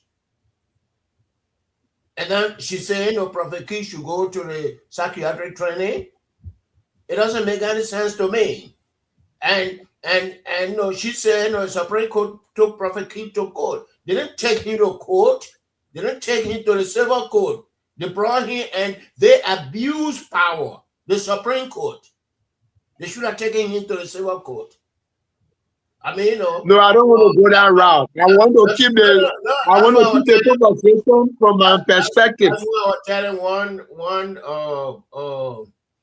groupie of a lawyer. I said, that young man reading the law backward. Even though I'm not a lawyer, but I know he's reading the law backward. So that's it, though. Yeah, so I don't want to speak about the legal aspect of it because I'm not a lawyer. I want to keep the discussion from my perspective. And there are two things, the lawyer raised. I had actually thought so as an individual. Ever since during the past regime, when this guy was speaking the way he speaks, I had really thought this guy must have some psychological problem somewhere where his only language that he knows is profanity. So I thought so. And then if that was the situation, then he is either making a business as a blackmailer, a point that she also made, like people pay him to do some of the things that he's doing. So based on those coincidences between her thought and my thought, I thought I had a ground to bring back the situation of Prophet Key. I'm not looking at Prophet Key now in his legal fight with the Supreme Court. I'm looking at him as a human being who's having a woman staying with him that he calls wife, and yet he uses profanities as his way of communication to the greater world. Okay. So if somebody is also thinking in the direction that I have been thinking, then I have reason to believe that if I had the authority or I had the kind of, if I had the authority, let me use that word, he will also go for that psychiatric or test, not training per se, but test. Well, test will lead to training. And then on the side of the lawyer, I don't want us to dwell on it because you gave her a verdict about her character already. So let's just keep the discussion on my thinking that coincided with what she said. Okay. Okay, That's fair. I will stick on a lawyer statement, but I stand by what I said about her. Knowing her from the I respect that greatly. No, okay, but listen to me now. Knowing her from the Truth and Reconciliation Commission, she is conflicted. And with the Prophet Key issue, I told ARCHIE, maybe the day Prophet Key went to jail or when he got in jail. That Prophet Key personally told me somewhere they wanted to deport him and he's stripping himself naked. And these were people, and they could not put him on a plane. And these were people that grew up during the war. Do you blame Prophet Key? Do you? Okay. Or do you blame Paul Boo, Charles Taylor, these people that brought war, Ellen Johnson Sirleaf? That's the war they created, and that's the spoils of the war. No, Mr. Nubo. Come in. So on that line, Mr. Nubo, Mr. Wright, I beg you. Okay. I beg you, Mr. Wright. So, Mr. Nubo, the latter part of your position, I can agree with you that that is the one. Sport of the war. Yes, I agree with that part. That also validates my thinking that he needs a psychiatric test. Because you are defining a deeply traumatized child group that grew up under that situation. Okay. So if You are not the one saying it, or that Pearl Bruce saying it, though. no. Amy, you didn't listen to me. No, You she said didn't listen to me. No. Mr. Numo. Mr. Numo. No. Let me say that again. I said before the lawyer came in to say what she said, answering the journalist today, I have had that thought in my mind. Okay. That one Prophet Key is being used to blackmail people. I've had it. I've not said it to anybody, but I've just been thinking on it. And then he doesn't look normal to me. That his conversation with in the public space is full of profanities. That does not speak of somebody who is really mentally stable. So I've had those thoughts. So when I heard somebody else coming up now to say that, then I said, oh yeah, but then my thinking is well validated. That's the reason why I brought the conversation up. Not taking it from the angle of Prayer Brown. Mr. Wright. Yeah. You cannot say you agree that this man was traumatized. And that's a mental problem you are defining right there. Internalize that. And you still believe, Pearl, that he is being paid to insult people. Okay. I'm lost here. How you be traumatized, and some people pay you to go and insult presidents. But are you disputing that, Mr. Nubo? Huh? Are you disputing the fact that he's getting paid by external actors? Well, I don't think he's getting paid. Oh, yes, he is. Yes, he is getting paid. Okay, what a payroll now? What a payroll from George Weah? What a payroll from Joseph Walker? What a payroll from the John Moru Commission? What a payroll from Abed today for? What a payroll from because Prophet Key was the only person that went to Grand Jury to campaign for Joe Walker, and he won that is beside the point. No, that's beside the point. That is the guy, traumatized guy, this guy who is paid to do all the mother cursing. He went and killed cow. He went and sent poo washer. He did not insult anybody in Grand Jury. But that is not the issue. The issue is there's a woman, I think you know her. The woman is very active on Facebook as well. She is saying, I mean, she even implicating herself. She said, I pay Prophet Key, but I never pay him to insult Winnie. Right. She said, I pay him, okay, but I never pay. I pay him to go after the other people, but I'm not paying to insult Winnie.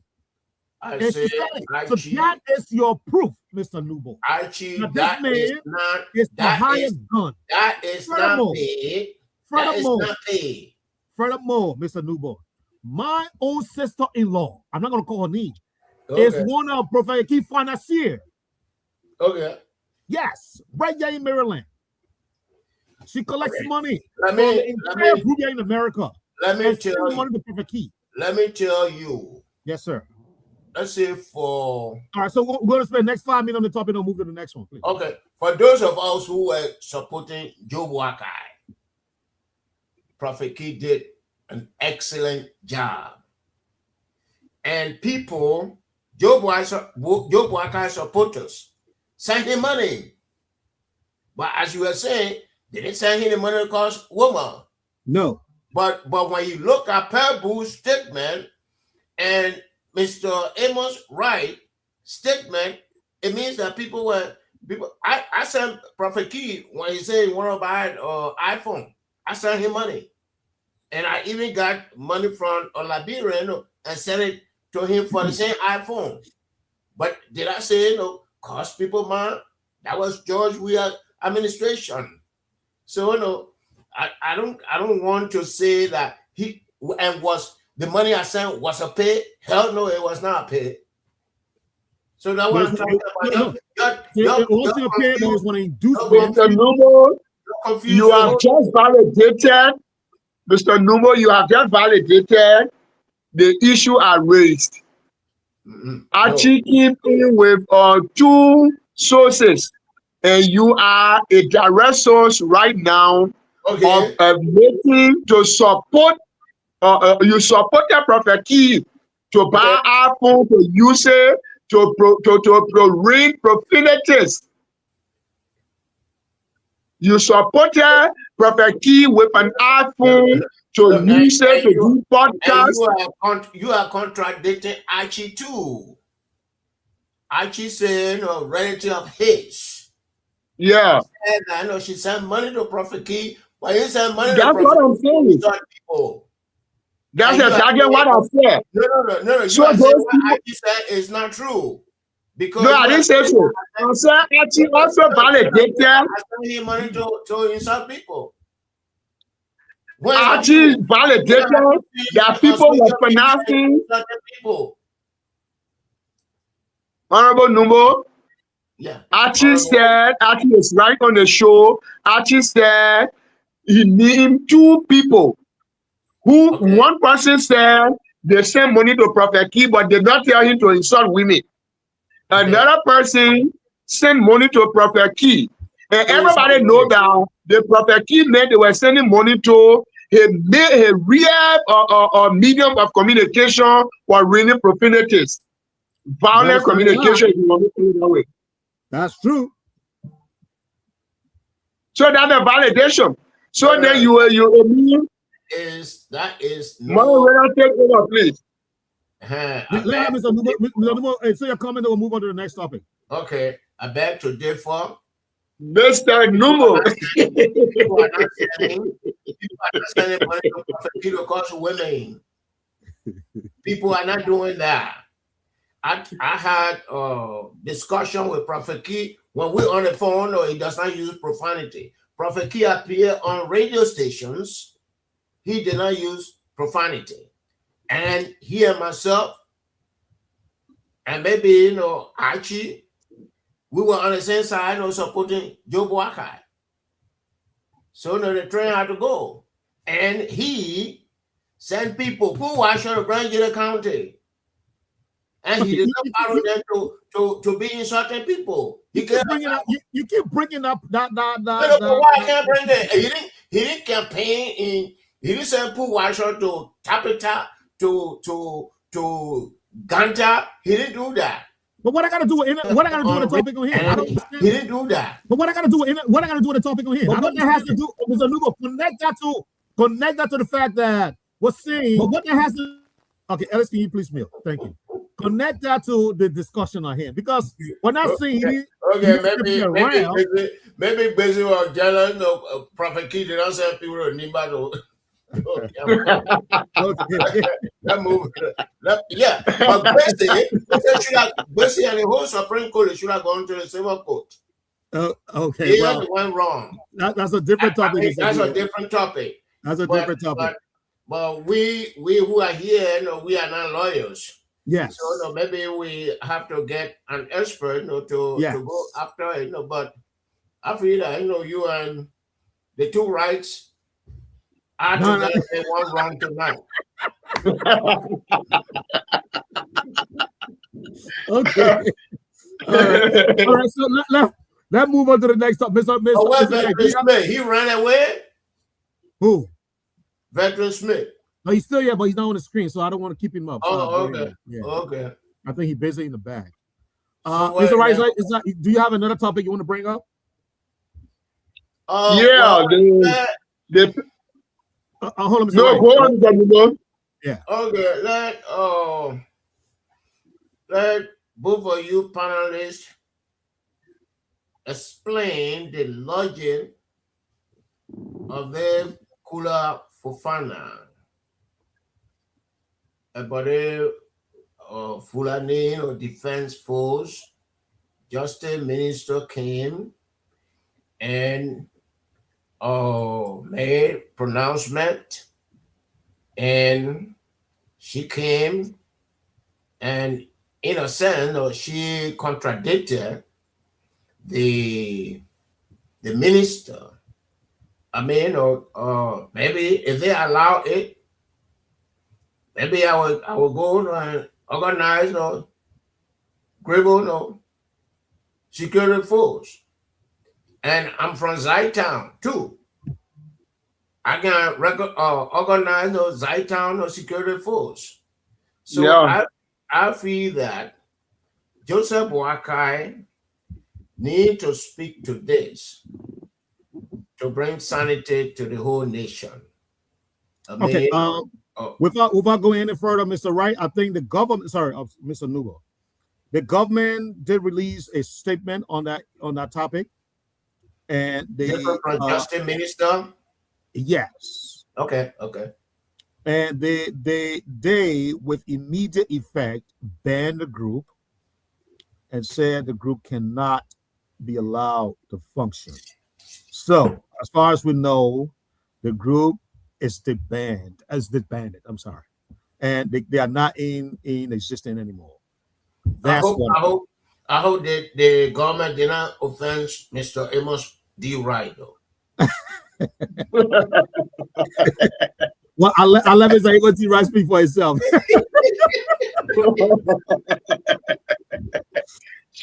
All right, so my take. If we're going to take the discussion from the angle of Archie is presenting, then it is like the government is shooting itself in the leg. How? That's the argument a lot of people making, Mr. Wright. Yes. How? Now, the Ministry of Justice is that arm of the government responsible for national security. Okay. And if a security issue is raised, and then the Ministry of Justice comes out and speak on it, it means the government has spoken. But while the government message is out there for the consumption of the greater public, then the official mouthpiece of the president, the press secretary to the president, Kula Fofana, coming out to say something to validate the existence of the group, I see that as an interference. I see that as shooting yourself in the leg. Because when the government speaks...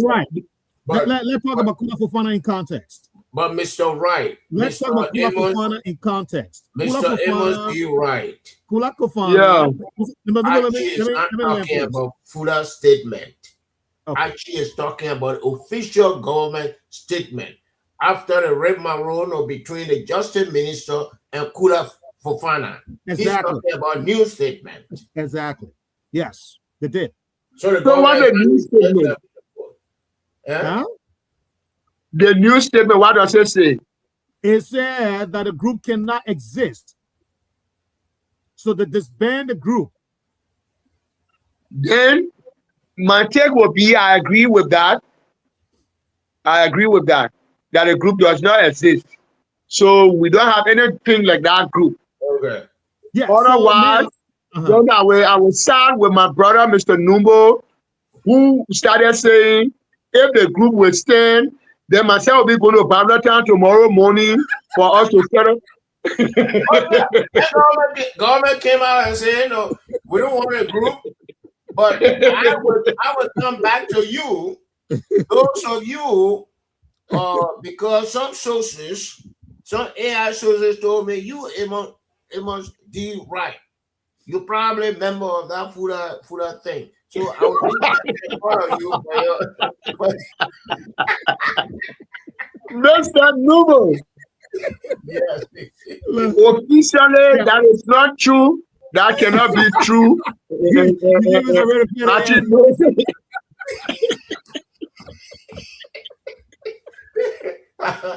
No, just if there's any group that I might be tempted to join, probably it will be the one you will organize in Zytown. Because people are going to battle through Zytown. But whisper to me now, how many pistols you got from them?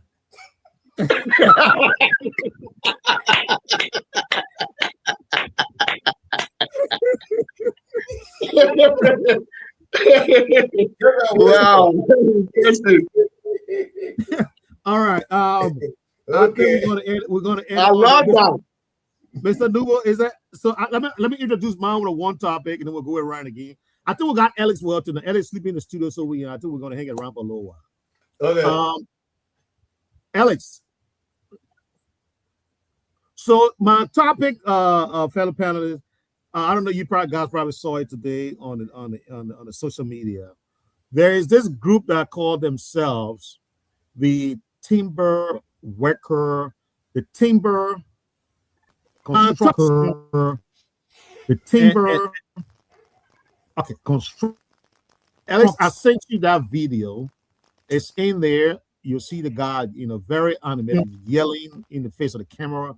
The forestry guys. Yes, those guys there, and the argument here is that they are owed by the government because the concessions company that they work for collapsed, and they closed up and they left town. Now the government took on the responsibility. All right, Alex, let me meet you. Why are you doing that? Okay, I think I'm video. All right, good. So now the government has agreed to pay these guys then, and the total amount that the government owed these people is 7.1 million. And I think under Ellen, I think they paid the first $500,000. But on the George Weah, they didn't get no payment. On the boycott, they went to boycott, and boycott told the Ministry of Finance in clear terms, putting people in the budget. And they were put into the budget. The budget has a budget line. It is there as domestic, debt. So when you have domestic debt is this amount, those guys are captured into that figure. So the money is owed, it's legit, and the money is there in the budget.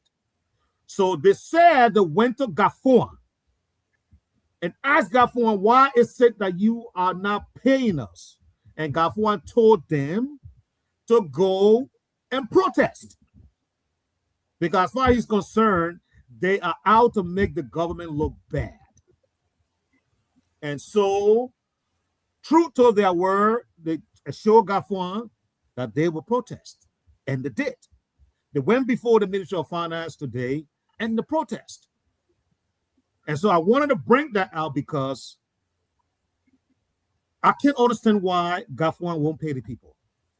Remember now, the LRA told us in the fiscal out term of 2025, meaning how much money they were able to get cash, real cash, they went above the budget. They collected more than the budget for.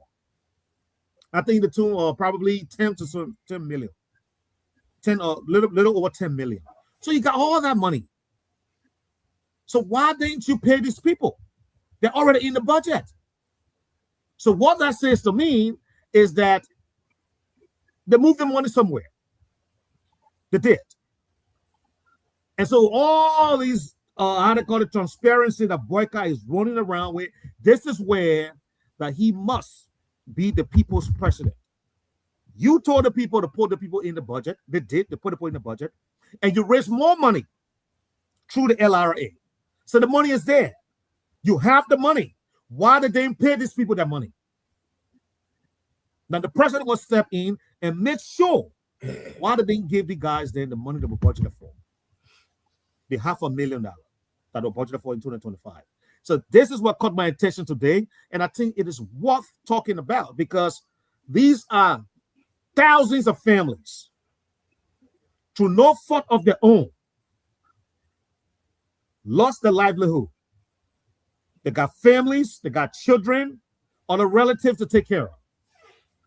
And you raise this much money, so much money, but you refuse to pay these people. Why? The money is legit. You're not going to look for the money. You're not going to look for the money. You budget for the money. So the money is there. You budget. Okay, I think Alex wants to say Archie, for the money. For a show like this, so the money. For a show like this, have you made any effort to contact Gafuan? I mean, to find out if the story these people are telling is legit. I know Ellen time, I think it was Norway, that they forestry stopped crap. They didn't want us to do it, and they were going to give Liberia 20 million. And we say, hell no. And even Boaka came, he appointed somebody saying, Lebanese looking guy. Mm-hmm. And the guy was boasting, saying, I will increase the importation of timber. So where will the money come from? And if Boaka told them, then Boaka know where the money is coming from. But you need to call Gafuan to verify first. Because some of these things we can assume, because Samuel Tuen was accused of embezzlement, everybody in Liberia, almost just about, were making conclusion that the government is corrupt. So you gotta go at the bottom of this thing here, contact Gafuan, what is going on. What you said, it's one-sided. Well, I'm not accusing I'm not making any accusatory story. Okay. I am just quoting verbatim what the guy said. And guess what? I did look at the budget for 2025. It is in there. That's what I gave you the budget line. Okay. It's there, domestic, how they call it, domestic debt. Domestic area, domestic debt. Reverend John name is in a domestic debt. There you go. And Liberia owe him.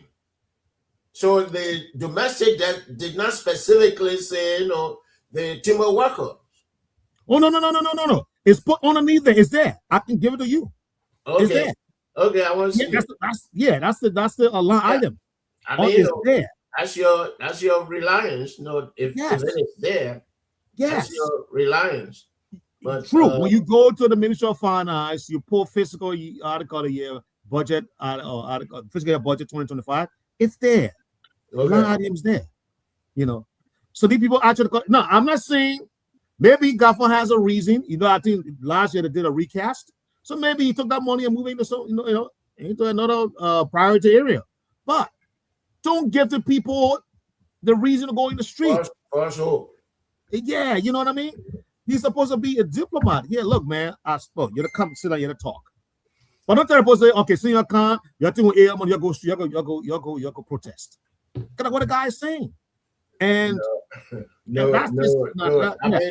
to be real, I don't think that one would tell somebody go protest. But the video is out there. I hope Ellis can play the video so you see it. It's there. Okay, Gafuan telling them go protest? Yes, the guy said it. No, the guy said it. Yes. I want to hear Gafuan saying go protest.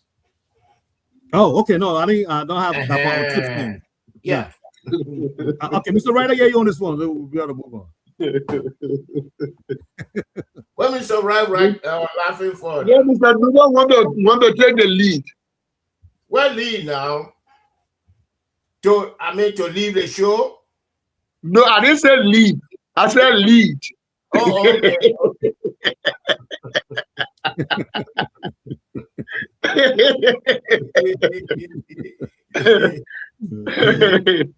Yeah, but I think we need to investigate some of these things. I'm not backing Joe Boaka. Joe Boaka made a lot of promises that I don't see now. No, but we also have to be realistic when we are addressing these issues. Okay, yeah. I mean, I agree to your fair balance here tonight. Remember that you're taking a fair approach here tonight. Yeah, tomorrow I will take a fair approach too. So good, that's good. and my whispers still stand now. Before the end of the show, somebody got to tell me, about it. Okay. I want to come back to you, Mr. Wright. Yeah, sure. Do you have any other trending topic you want to talk about? Yeah, I sent a second video. I don't know how much time we have left. And the second video, we got the connection there. Maybe we'll have 2 or 3 minutes. Anyway, since Fred. Okay, so Let's put away some of our goods for a sunshine day, for another sunshine day. Okay. Okay, Okay. I'm at loss. Where's he? I'm saying we have less than 3 minutes left. So let's wrap this show up. Any other thing we have, we push it in the future. Okay, but I think Alex is staying in the studio tonight. So y'all want to hang around, that's fine. I mean, so I can understand it's very late to you there. But Alex is in the studio tonight. We can bring another 20, 25 minutes. So I can spend that small time, I don't mind. Then I will say what I wanted to say. Okay. But yeah, so the issue that you just explained, it is highly political right now. I heard that guy say the minister told them to go and protest. And then the word he added was, hey, you want to support the government need, you go support the government need. Yes. Exactly. That's why he said the minister told him. So it means the minister was speaking in context. I was not in the hall to know what the discussion was, but I want to surmise that there was a language they must have spoken that pushed the minister to say that, if he ever said that. So all I can say, the government should look at these things. I don't think the people who we elected to sit, who the president trusted and put in this position, should help to spoil his government. At that level, you should have the highest control of temper. You should have giraffe ears, hear positively. Giraffe hears positively. If you even say something strong or bad to a giraffe, the giraffe will allow the thing to enter the ear. It will process that particular thing, and before it gets to that hearing point, it makes it positive, and then any response coming outside will be a response that will suggest workable, cooperative outcome. But you will not push a situation outside that will inflame the situation, that will inflame the problem that is on the ground already. So I think our government officials should learn those kind of way of communicating with people. You can't get the know, even if you have any information why people are protesting or why people are doing certain things, your professionalism should be able to guide you to change the status of the situation at hand. Receive the situation, accommodate the situation, process the situation, and be positive in coming out to make your presentation about the situation, so that you become somebody that the people will trust in terms of solving problems. That's what I can say to that. Yeah, and I couldn't agree with you more. You know, Gafwan is not just a finance and development planning minister.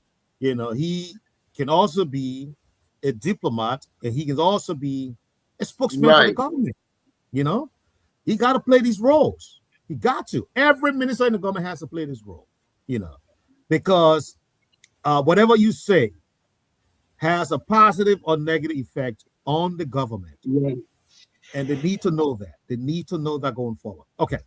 I think we're ending on that topic. Mr. Wright, you got any new topic you want to introduce? So I already suggested, let's keep the topic for tomorrow or another day. Okay, great. Mr. Nubo, you? Yeah, well, no, but okay. I'm not. You said no, he said but. Yeah, you said no, but why they put but in the English language? That means for it.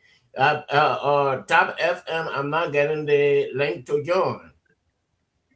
Like I was here this morning, you know, and on a holiday, you know, I was here, you know, and maybe tomorrow I will be here too. But I'm not getting the link where I click on join to join, though. No, I send the link to everybody. No, I don't see it. I don't No, see keep it. looking. I sent it to everybody, but I don't see it. No. And some of my informer, my AI in the chat room say, there's some animals against you, Mr. Numo. That's why they're sending you the link. And they say the major man are Archie right. Check it to see if you sent it to me this morning. Oh, this morning. No, So okay. can I say you probably at night from this stage? No, Yeah. you're running away. Yeah, Mr. Right. Yeah, I think that's it for the You're night. running Yeah. away. Let's say I ran away last night. We gotta be here until 4 a.m. in Liberia. What will I be doing? I have to sleep. We'll be talking. We'll be talking. No, we have many more days to talk. We can talk everything tonight alone. Yep. Anyway. Yeah. So thank you so much, Mr. Numo. It's Yeah. so sweet being with you on the show. Yeah. So much experience, so much I'm learning from you, and I'm learning from the platform. I'm learning from you too. I'm learning from you too. But I will continue to beat on you to learn more.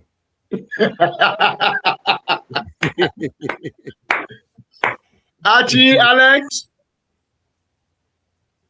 at night. All right, Mr. Wright. Thank you so much.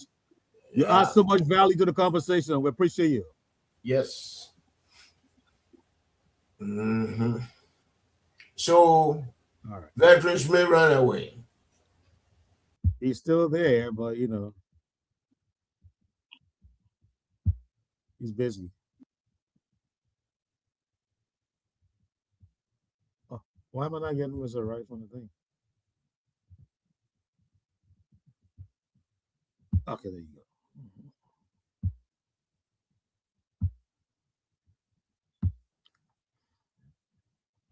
All right, Mr. Nuba too. Telling me. 2% from Legis was sent to jail for 5 years. Oh yeah. What did they do?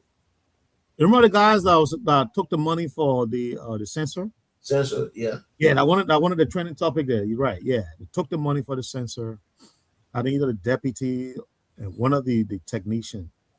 They got caught in LSCC Dragnet, and they were found guilty, and they were given I think 5 years each. Oh, okay. Yes, but one of them restituted I think about what $30-some thousand. Oh, that's great. Yeah. And I don't know what the guy did. Hold on for a second. I think that was.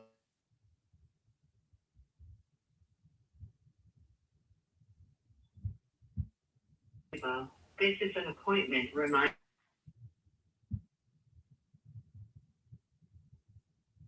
February 20th, 2026 at 9:30 a.m. at 10 Shirts Lane, Suite 203. Please arrive prior to your appointment to complete. Okay, that's information I already had. All right, so Alex said you're not feeling well. You're gonna drop off. So. Oh, okay, yeah.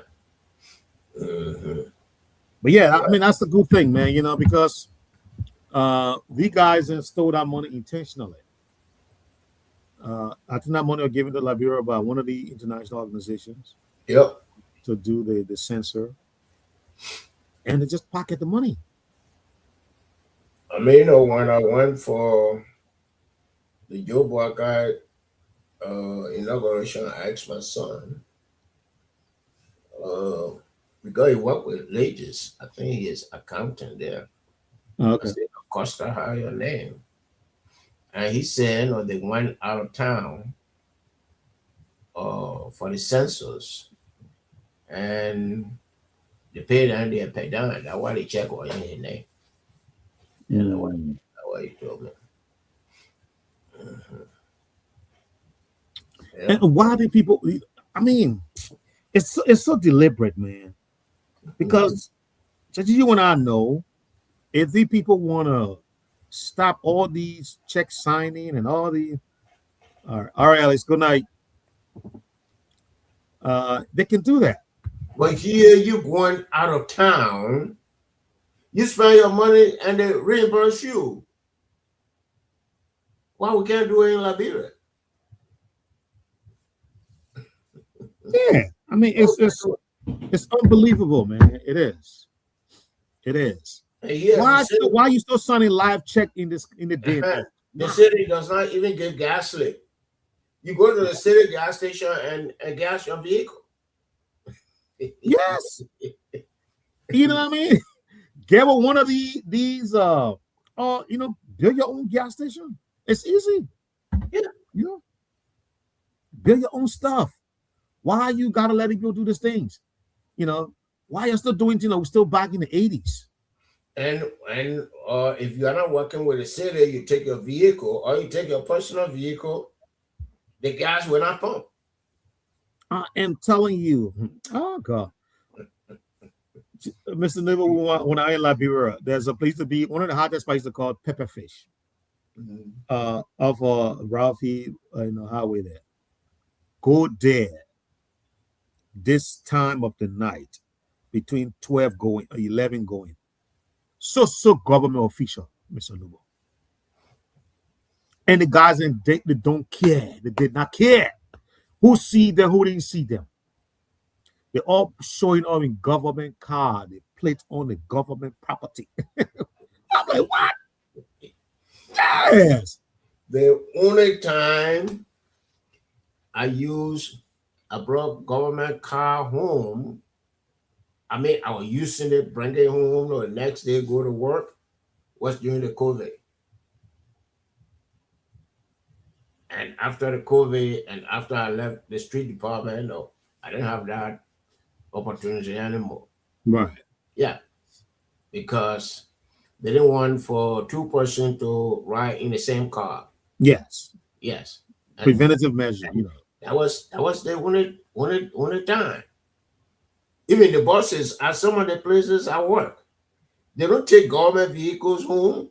No, they don't. They use their own vehicles.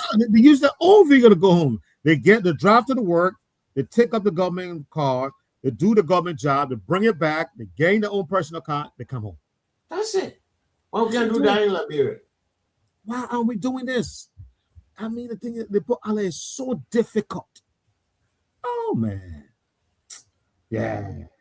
What? It's hard though.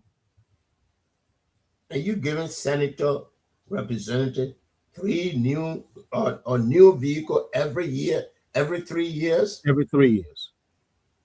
The body car brand new. Yep. And then you depreciate the car in 3 years. Hi. The other depreciation method would never learn it in your country.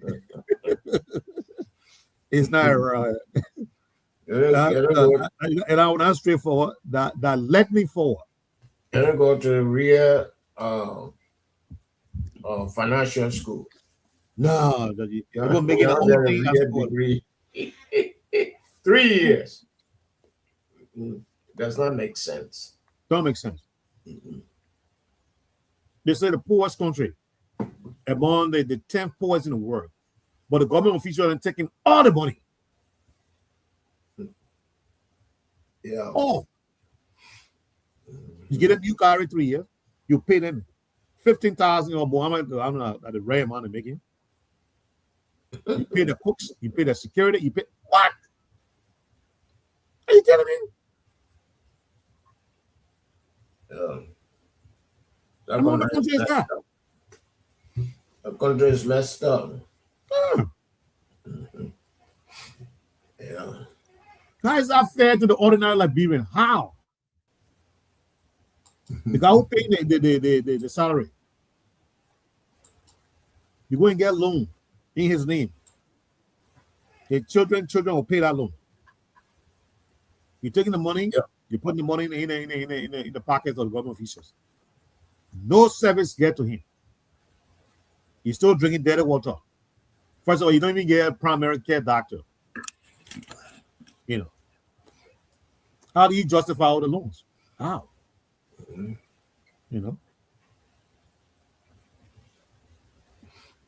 unacceptable, man. Yeah. So tomorrow morning, maybe.